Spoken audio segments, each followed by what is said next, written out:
हरे कृष्ण। ओम श्री विष्णवे नमः। आप सभी प्रेममय भक्तों को स्नेहवंदन। प्रिय श्रोताओं, आज हम वैशाख मास की इस विलक्षण कथा यात्रा के 13वें अध्याय में प्रवेश कर रहे हैं। और अब ये यात्रा केवल कथा नहीं रही, ये साधना की वो धारा बन चुकी है जिसमें तन, मन और आत्मा एक साथ स्नान कर रहे हैं। त्रयोदश दिन वो द्वार है जहाँ श्रोता अब केवल सुनता नहीं बल्कि कथा के भीतर छुपे संकेतों को अनुभव करने लगता है। हर पात्र, हर घटना अब केवल बाहरी लीला नहीं बल्कि स्वयं जीवन का प्रतीक बन चुकी है। आज भी मैं आप सभी से हाथ जोड़कर आग्रह करती हूँ कि कथा को बीच में अधूरा मत छोड़िएगा। इस दिव्य कथा रथ यात्रा में अब बीच में से उतरना मानो उस महासागर के किनारे लौट आना है जहाँ कुछ ही दूर मोक्ष का द्वार खड़ा है। अब कथा रुकनी नहीं चाहिए क्योंकि जो शेष है वही सबसे मूल्यवान है। आज का दिन आपके अंतर में वो दीप्ति भरने वाला है जिससे आप न केवल प्रभु को देख सकें बल्कि उन्हें अनुभव भी कर सकें। तो श्रद्धा और मौन के साथ आइए आरंभ करें इस त्रयोदश अध्याय की अनुपम कथा, जहाँ जीवन स्वयं कथा बनता है और कथा स्वयं प्रभु का स्वरूप।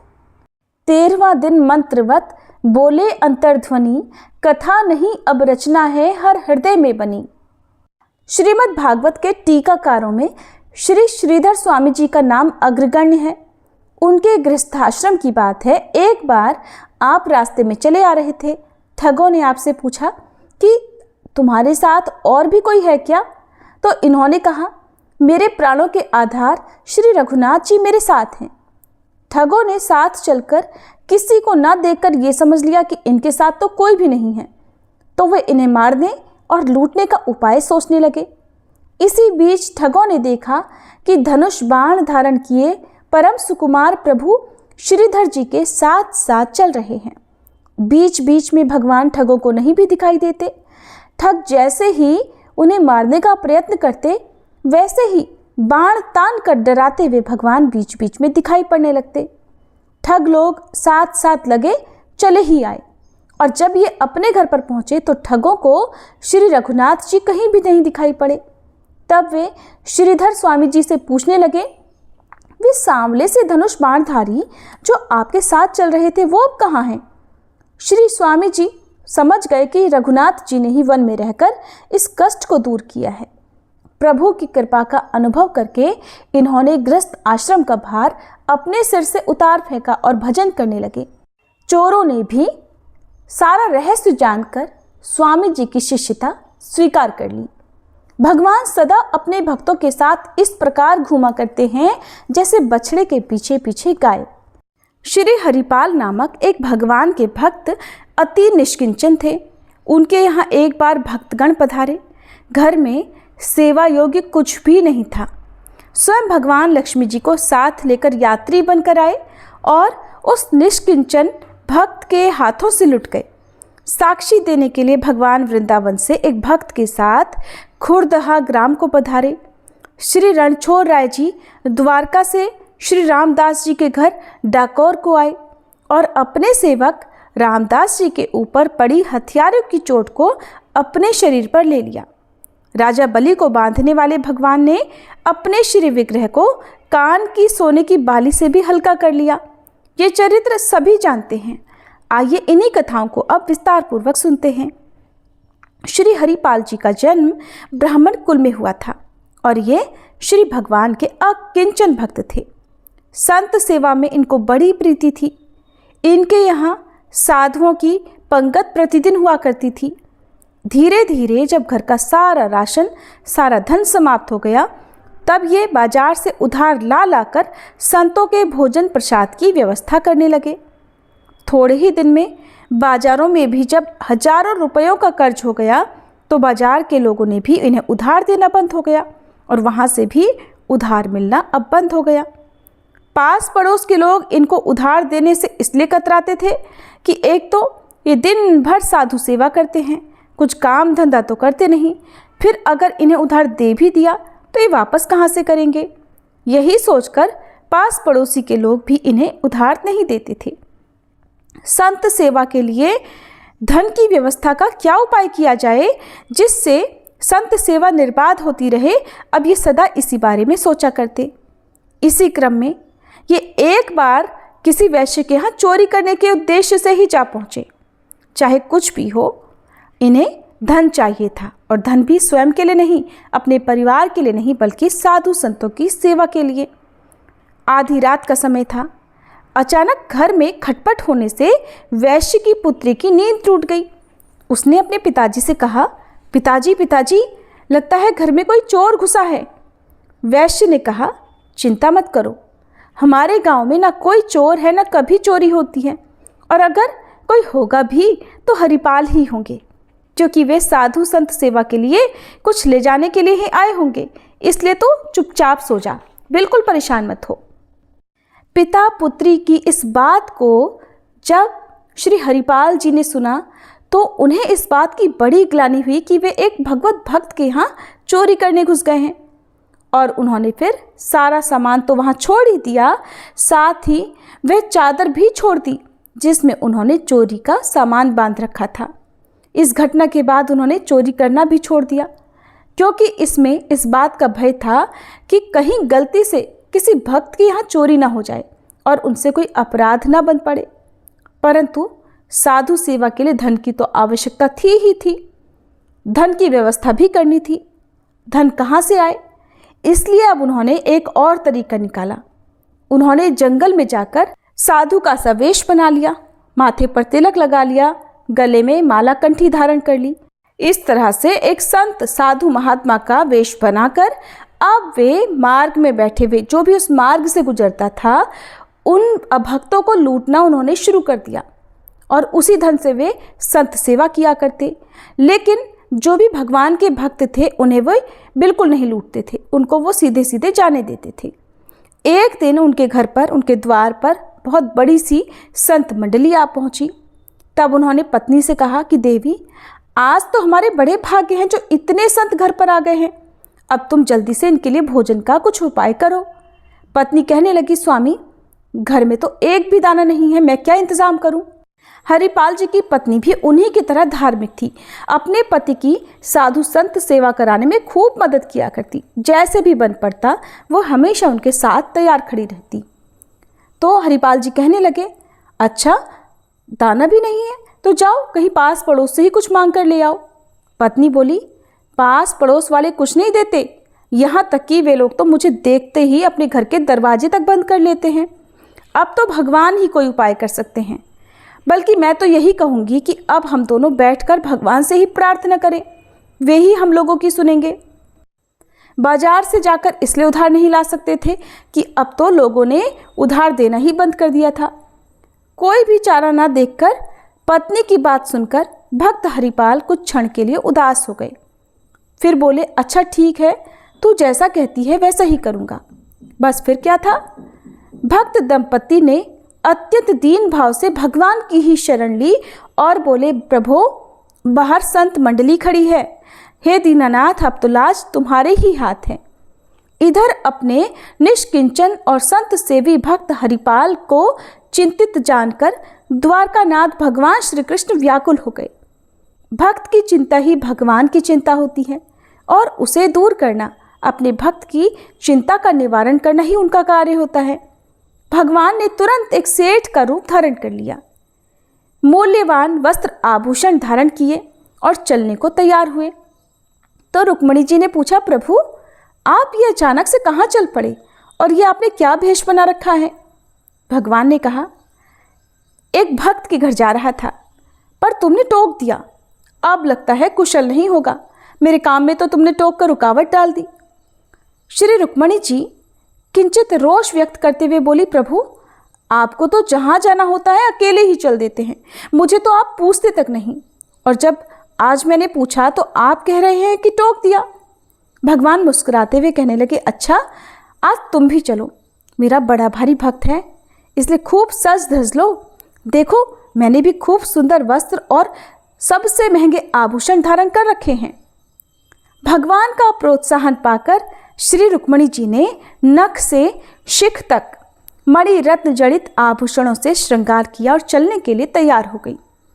भगवान श्री द्वारकानाथ और श्री रुक्मणी जी दोनों सेठ सेठानी बन गए और भक्त हरिपाल के द्वार पर आए और आकर उनसे कहने लगे, भाई हमें अमुक गांव जाना है, रास्ते में जंगल पड़ता है और मेरे पास रत्न आभूषण आदि मूल्यवान वस्तु हैं, सो हमें कोई वहां पहुंचा दे तो हम उसे मजदूरी दे देंगे। भला अंधा क्या चाहे, दो आंखें। हरिपाल जी को तो मानो मुंह मांगी मुराद ही मिल गई थी। उन्होंने कहा, मेरे दरवाजे पर संतजन बैठे हैं और इनके लिए व्यवस्था करनी है, सो आप अगर मजदूरी के पैसे पहले दे दीजिए तो मैं आपके साथ साथ चला चलूँगा। भगवान तो तैयार बैठे ही थे, वे तो आए ही इसीलिए थे। उन्होंने तुरंत रुपए दे दिए। हरिपाल जी ने वे रुपए लेकर अपनी पत्नी को देकर कहा कि इन रुपयों से अब तुम संतों को बाल भोग कराओ, मैं इन्हें पहुंचाकर अभी आता हूँ। अब श्री हरिपाल जी आगे आगे और सेठ सेठानी बने भगवान और रुक्मणी जी पीछे पीछे। हरिपाल जी रास्ते भर सोचते चले जा रहे थे कि सेठ के पास माल तो बहुत है, परंतु भक्त है कि नहीं देखता हूँ। अगर ये भक्त हुआ तब तो मैं इसे नहीं लूटूंगा, क्योंकि भक्तों को मुझे बिल्कुल नहीं लूटना है। पहले तो इससे बात करके देखूंगा और अगर ये भगवान का भक्त नहीं हुआ तो मैं इसे छोड़ूंगा नहीं।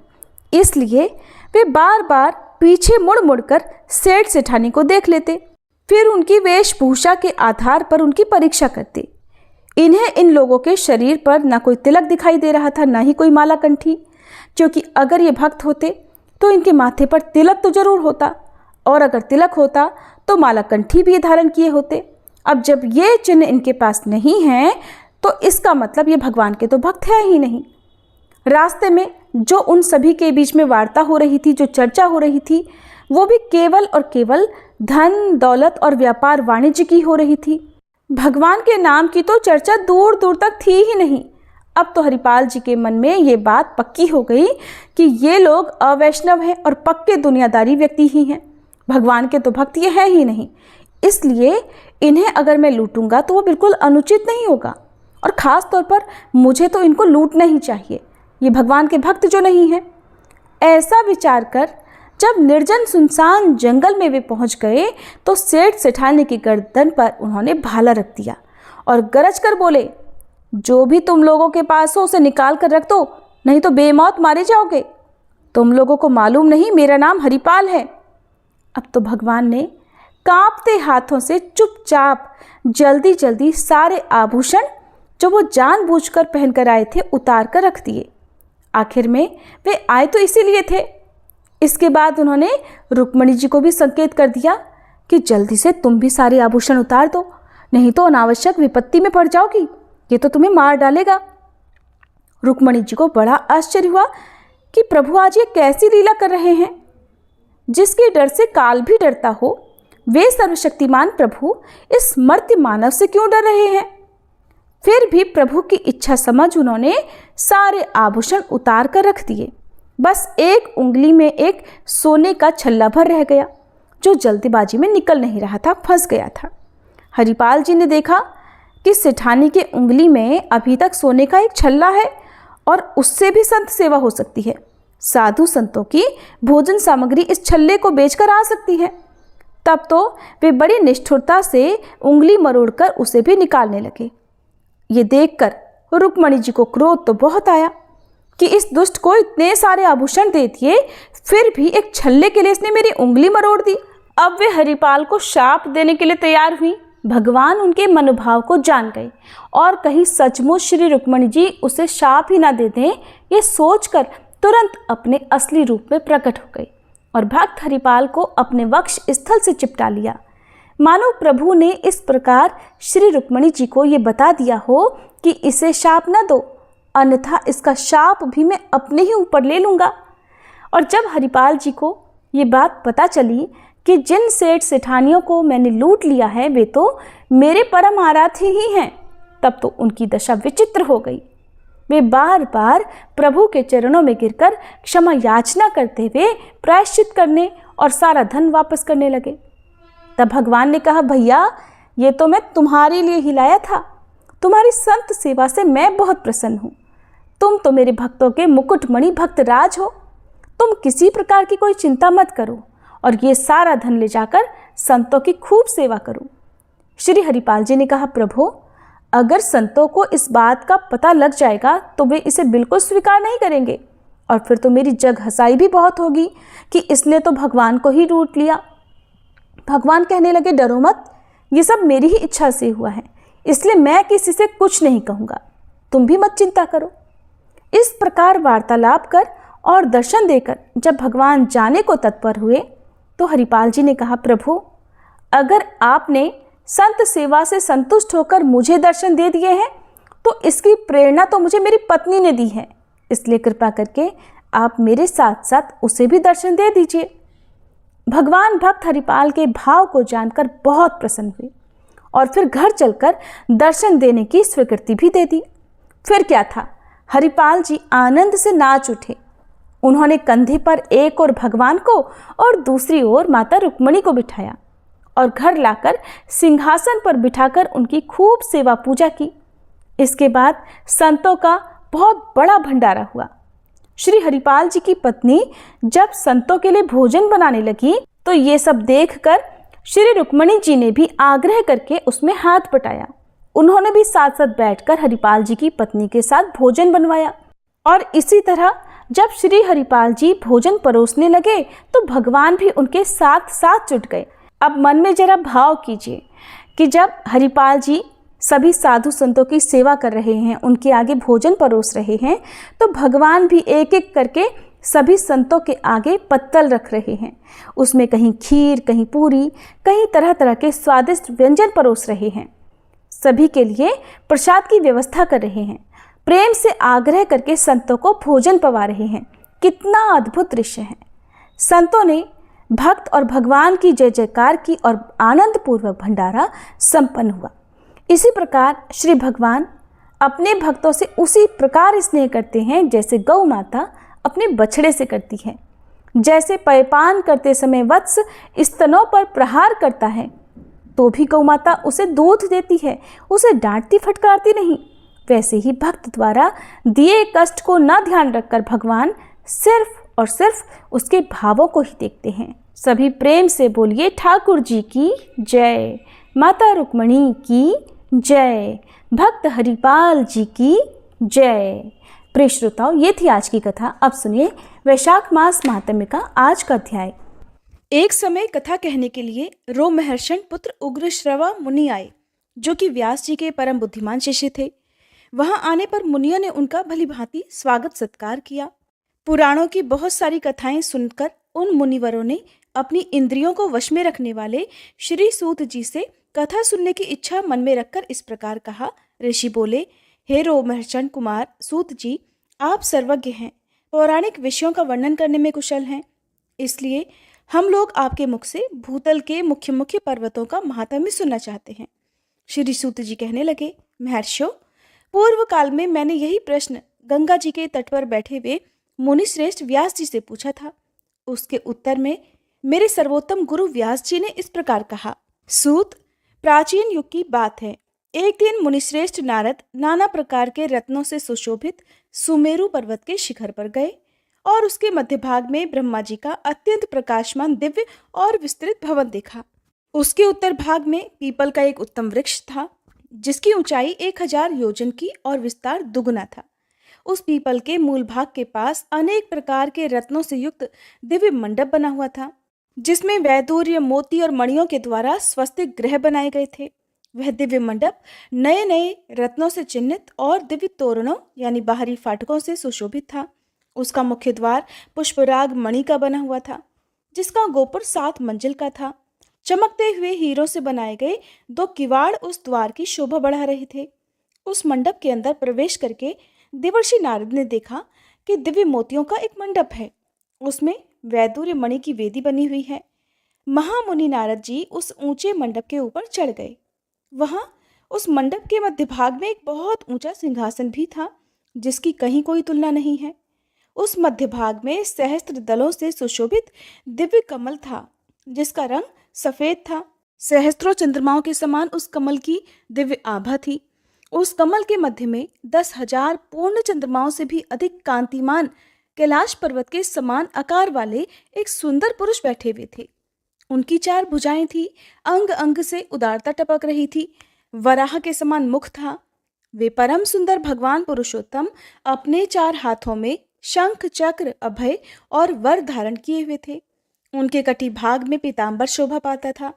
दोनों नेत्र कमलदल के समान विशाल थे। सौम्य मुख पूर्ण चंद्रमा की शोभा को भी तिरस्कृत कर रहा था और मुख से धूप की सी सुगंध निकलती थी। सामवेद उनकी ध्वनि, यज्ञ उनका स्वरूप, सुरुक उनका मुख था और श्रुवा उनकी नासिका थी। मस्तक पर धारण किए हुए मुकुट के प्रकाश से उनका मुख अत्यंत उद्भासित अर्थात चमक रहा था। उनके वक्ष स्थल में श्रीवत्स का चिन्ह सुशोभित था। श्वेत यज्ञोपवीत धारण करने से उनके श्री अंगों की शोभा और भी बढ़ गई थी। उनकी छाती चौड़ी और विशाल थी। वे कौस्तुभ मणि की दिव्य प्रभा से दैदीप्यमान हो रहे थे। श्री ब्रह्मा, वशिष्ठ, अत्रि, मार्कंडेय और भृगु आदि अनेक मुनीश्वर दिन रात उनकी सेवा में तत्पर रहते थे। इंद्र आदि लोकपालों और गंधर्वों से सेवित देव देवेश्वर भगवान के पास जाकर नारद जी ने प्रणाम किया और पृथ्वी को धारण करने वाले उन वराह भगवान का दिव्य उपनिषद मंत्रों से स्तवन करके अत्यंत प्रसन्न होकर वे उनके पास ही खड़े हो गए। इतने में ही दिव्य दुंदुभी बज उठी। इसके बाद वहां पृथ्वी देवी का शुभागमन हुआ। रत्नों सहित समुद्र के समान दिव्य वस्त्र धारण करके वे बड़ी शोभा पा रही थी। इला और पिंगला नाम की 2 सखियां भी उनके साथ थीं। उन दोनों के लाए हुए फूलों को पृथ्वी देवी ने भगवान वराह के चरणों में बिखेर दिया और उन देव देवेश्वर को प्रणाम करके वे दोनों हाथ जोड़कर उनके आगे खड़ी हो गईं। तब भगवान वराह ने कहा, हे पृथ्वी देवी, मैं तुम्हें शेषनाग के सुखदायक मस्तक पर बिठाकर और संपूर्ण विश्व को तुम्हारे ऊपर स्थापित करके पर्वतों को तुम्हारा सहायक बनाकर यहाँ आया हूँ। फिर यहाँ तुम किस लिए आई हो? पृथ्वी देवी बोली, भगवान, आपने पाताल से मेरा उद्धार करके ऊंचे रत्न सिंहासन की तरह शेषनाग के रत्न युक्त मस्तक पर, जो सहस्त्रों फनों से सुशोभित है, मुझे बिठाया है। इस प्रकार मुझे भली भांति स्थिर करके मुझे धारण करने में समर्थ पुण्यमय पर्वतों को भी मेरे ऊपर स्थापित किया है, जो आपके ही स्वरूप हैं। हे महाबाहु पुरुषोत्तम, उन पर्वतों में से जो मेरे आधारभूत मुख्य मुख्य पर्वत हैं, आप कृपया मुझे उनका परिचय दीजिए। तब श्री भगवान वराह कहने लगे, सुमेरु, हिमवान, विंध्याचल, मंद्राचल, गंधमादन, शालग्राम, चित्रकूट, माल्यवान, परियात्रक, महेंद्र, मलय, सह्य, सिंहाचल, रैवत तथा मेरुपुत्र अंजन, जो बड़ा भारी स्वर्णमय पर्वत है, वसुंधरे, ये सभी श्रेष्ठ पर्वत तुम्हारे आधार हैं। मैंने देव समूह और ऋषि समूह के साथ इन पर्वतों का सेवन किया है। माधवी, इनमें जो भी श्रेष्ठ पर्वत हैं, उनका यथार्थ वर्णन करता हूँ, सुनो। देवी, शालग्राम, सिंहाचल तथा गिरिराज, गंधमादन, ये उत्तम शैल हिमालय की ओर उत्तर दिशा में स्थित हैं। वसुधे, अब मैं दक्षिण दिशा के प्रधान पर्वतों का नाम बताता हूँ। अरुणाचल, हस्ती पर्वत, ग्रंथाचल और घटिकाचल, ये सभी श्रेष्ठ पर्वत क्षीर नदी के समीपवर्ती हैं। हस्ती पर्वत से 5 योजन उत्तर स्वर्ण मुखरी नामक उत्तम नदी बहती है। उसी के उत्तर तट पर कमला सरोवर है, जिसके किनारे शुकदेव जी को वर देने वाले तथा भक्तों की पीड़ाओं का नाश करने वाले भगवान श्री कृष्ण बलभद्र जी के साथ रहा करते हैं। शुद्ध चित्त वाले वानप्रस्थ मुनि सदा उनकी आराधना करते हैं। कमला सरोवर से उत्तर 2 कोस की दूरी पर कल्प वृक्षों से सुशोभित श्रेष्ठ वन में श्री वेंकटाचल नामक प्रसिद्ध पर्वत है, जो भगवान विष्णु का महान आश्रय है। वह शैलराज 1 योजन ऊंचा और 7 योजन चौड़ा है। वह समूचा पर्वत स्वर्णमय है। उसके शिखर रत्न धारण करने वाले हैं। इंद्र आदि देवता, वशिष्ठ आदि मुनीश्वर, सिद्ध, साध्य, मरुदगण, दानव, दैत्य, राक्षस तथा रंभा आदि अप्सराएं वहां नियम पूर्वक निवास करती हैं। नाग, गरुड़ और किन्नर वहां तपस्या किया करते हैं। इन सब से सेवित अनेकों नदियां हैं, जिनका दर्शन भी बड़ा पुण्यदायी है। हे पृथ्वी देवी, उस पर्वत पर अनेक प्रकार के दिव्य सरोवर शोभा पा रहे हैं। माधवी, अब मैं तुम्हें नारायण गिरी का महात्म्य बतलाता हूँ, ध्यान देकर सुनो। देवता, ऋषि तथा सनकादि योगी सतयुग में अंजन गिरी को, त्रेता में नारायण गिरी को, द्वापर में सिंहाचल को और कलयुग में श्री वेंकटाचल को परमात्मा भगवान विष्णु का निवास स्थान कहते हैं। अन्य विद्वानों का भी यही मानना है। जो सहस्त्रों योजन दूर से या फिर द्वीपांतर में पहुंचकर भी गिरिराज वेंकटाचल को प्रणाम करता है, उसे प्रणाम करने के उद्देश्य से उसकी दिशा की ओर भक्ति भाव से मस्तक झुकाता है, वह सभी पापों से मुक्त होकर अंत में विष्णु लोक को जाता है। उस पर्वत पर जो 6 प्रधान तीर्थ हैं उसका समयानुसार महात्म्य बताऊंगा। वर्तमान में वेंकटाचल या फिर वेंकट रमनाचलम, जिसे शेषाचल भी कहते हैं, तिरुमला पहाड़ी की 7वीं चोटी का नाम है, जो कि आंध्र प्रदेश में स्थित है। वराह भगवान कहते हैं, माघ मास में जब भगवान सूर्य कुंभ राशि पर स्थित हो, तब मघा नक्षत्र युक्त महातिथि पूर्णिमा को गिरिराज वेंकटाचल पर जो कुमार धारिका नाम वाली पुष्करणी है, वह समस्त लोगों को पवित्र करने वाली हो जाती है, जिसके तट पर कृत्तिका और अग्नि से उत्पन्न पार्वती नंदन स्कंद देव सेना के साथ भगवान विष्णु का पूजन करते हुए निवास करते हैं। उस तीर्थ में जो भी मध्याह्न काल में स्नान करता है उसके पुण्य फल को भी सुनो। हे वसुधे, गंगा आदि सभी तीर्थों में जो 12 वर्षों तक नियम पूर्वक स्नान करता है उसे जिस फल की प्राप्ति होती है, वही फल कुमारधारा तीर्थ में स्नान करने वाले को भी मिल जाता है। जो उस तीर्थ में यथाशक्ति दक्षिणा के साथ अन्न दान करता है उसे भी उतना ही फल मिलता है जितना स्नान के लिए बताया गया है। वसुंधरे, जब मीन राशि के सूर्य हों तब उत्तरा फाल्गुनी नक्षत्र से युक्त पूर्णिमा तिथि को चौथे पहर में पर्वत की गुफा के अंदर तुम्ब तीर्थ में जो मनुष्य स्नान करता है वह पुनः गर्भ में नहीं आता। जब सूर्यदेव मेष राशि पर स्थित हों तब चित्रा नक्षत्र से युक्त पूर्णिमा तिथि को पूर्णिमय प्रभात के समय आकाश गंगा के जल में स्नान करने वाला पुरुष मोक्ष प्राप्त कर लेता है। सूर्यदेव जब वृष राशि में विराजमान हो तब वैशाख मास में शुक्ल या कृष्ण पक्ष की द्वादशी तिथि को रविवार या मंगलवार का योग होने पर अथवा शुक्ल या कृष्ण पक्ष में रविवार के दिन पुष्य या हस्त नक्षत्र के योग होने पर जो मनुष्य संगम काल में पांडव तीर्थ के अंदर स्नान करता है वह इस लोक में कभी भी दुख नहीं पाता और परलोक में सुख भोगता है। महाभागे, शुक्ल अथवा कृष्ण पक्ष में रविवार के साथ जो सप्तमी तिथि आए उसमें यदि पुष्य नक्षत्र और हस्त नक्षत्र का योग हो तब गिरिराज वेंकटाचल के शिखर पर विद्यमान पाप नाशन नामक तीर्थ में जो स्नान करता है वह श्रेष्ठ मनुष्य कोटि जन्मोपार्जित पापों से मुक्ति पा लेता है। भूदेवी, अब तुम एक रहस्य की बात भी सुनो। अनंत नामक महापर्वत पर मेरे दिव्य मंदिर के वायव्य कोण में शिखर पर स्थित गुफा में देव तीर्थ नाम से प्रसिद्ध एक परम सुंदर सरोवर है। उसमें पुष्य नक्षत्र युक्त बृहस्पतिवार को या फिर व्यतिपात योग में अथवा श्रवण नक्षत्र के सोमवार को जो स्नान करता है उसके पुण्य फल का वर्णन भी सुनो। इस लोक में जो जानबूझकर या अनजाने में किए हुए जो कोई भी पाप हैं वे सब अत्यंत पावन देवतीर्थ में गोता लगाते ही नष्ट हो जाते हैं। पुण्य की वृद्धि होती है और अंत में वह चंद्रलोक में सम्मानित होता है। ये सब सुनकर पृथ्वी देवी ने भगवान वराह की इस प्रकार स्तुति की कि हे देव देवेश्वर वराहमुख अच्युत, आपको नमस्कार है। महाबाहो, आपकी श्वेत कांति क्षीर सागर के समान है। हे वज्रशृंग, आपको नमस्कार है। देव, आपकी सहस्त्रों भुजाएं हैं। आपने कल्प के आदि में एकार्णव के जल से मेरा उद्धार किया है, तभी मैं संपूर्ण जगत को धारण करती हूँ। प्रभो, आप अनेक दिव्य आभूषणों से विभूषित और यज्ञ सूत्र से सुशोभित हैं। लाल लाल वस्त्र धारण करते हैं और दिव्य रत्नों से अलंकृत होते हैं।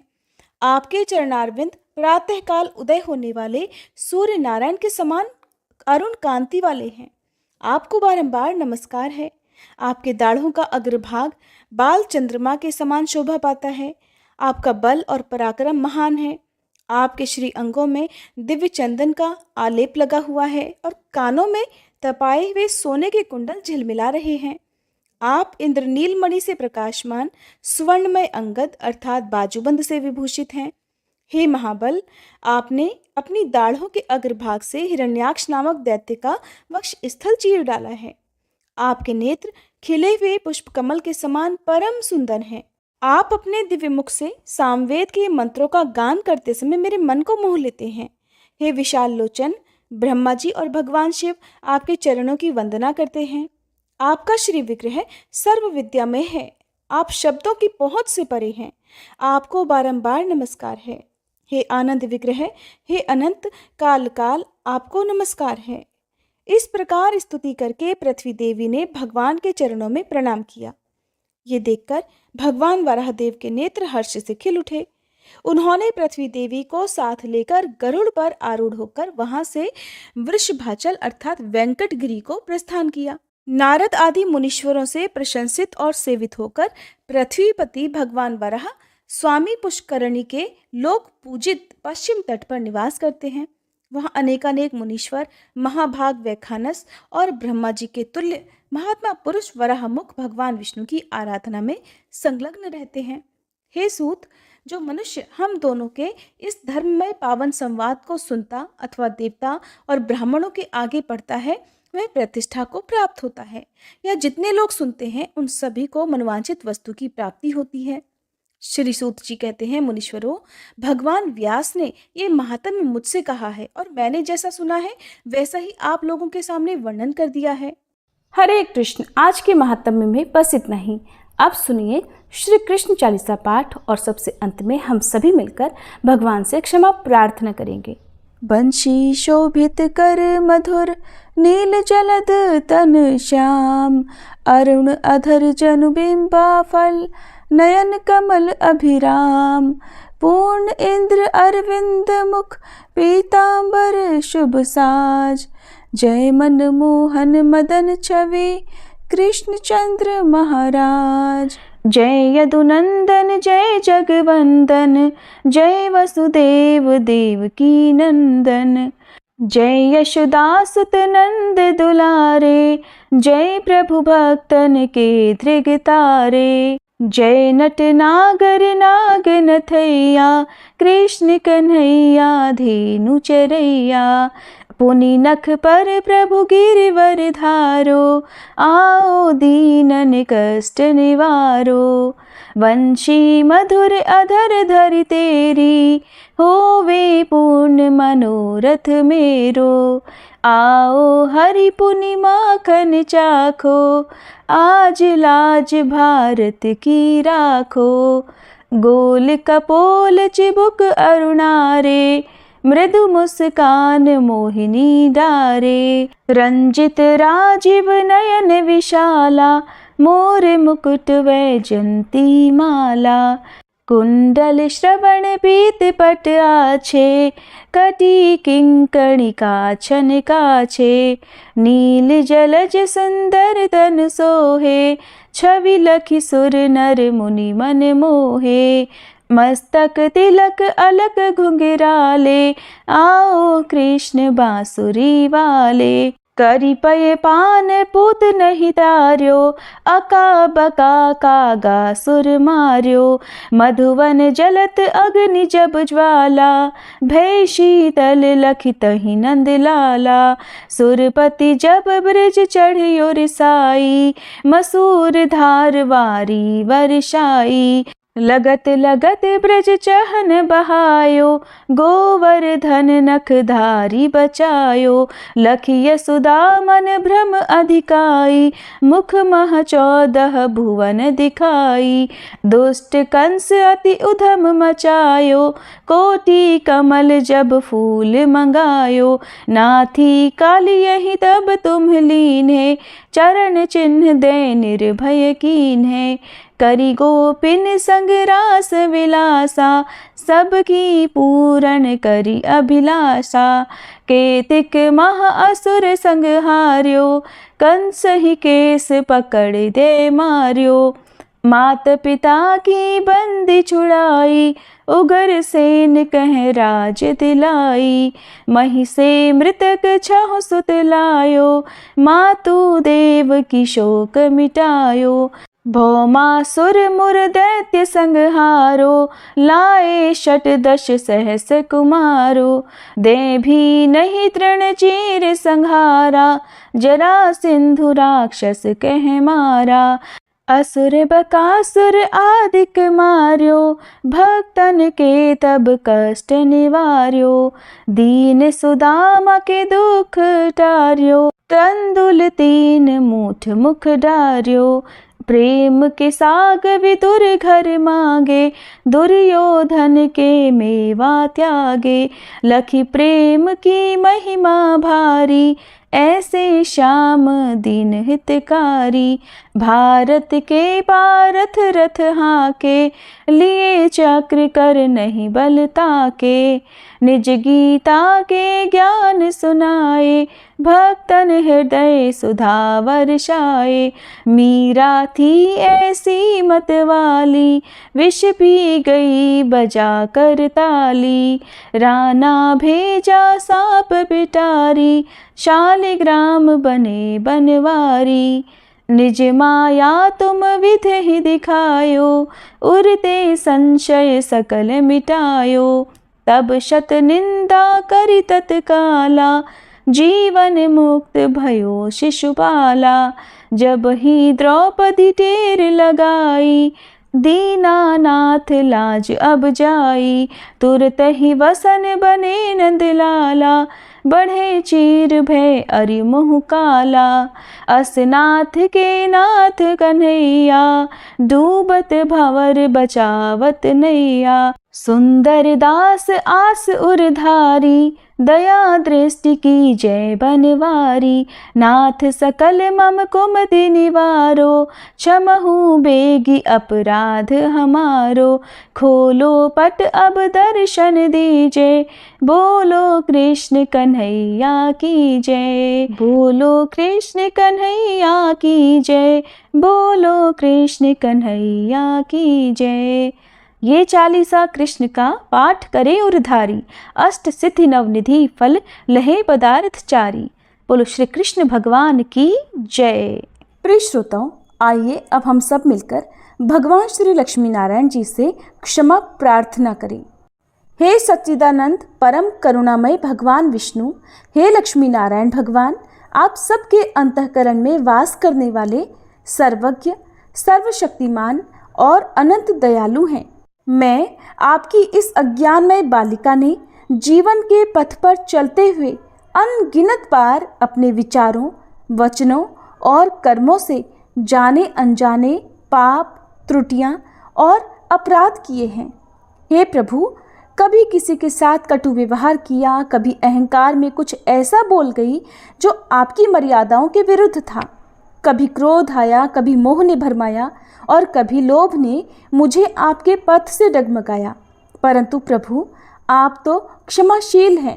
आप तो उसी को उठाते हैं जो गिर गया हो, उसी को थामते हैं जो भटक गया हो। हे श्री हरि, मैं स्वीकार करती हूँ कि मेरी बुद्धि संकीर्ण है, मन चंचल है, इंद्रियां आकर्षणों में बहक जाती हैं, परंतु मेरा हृदय बार बार आपके श्री चरणों की ओर ही लौट आता है। हे प्रभु, मैं आपकी शरण में हूँ। आपके बिना मेरा कोई सहारा नहीं, कोई गति नहीं।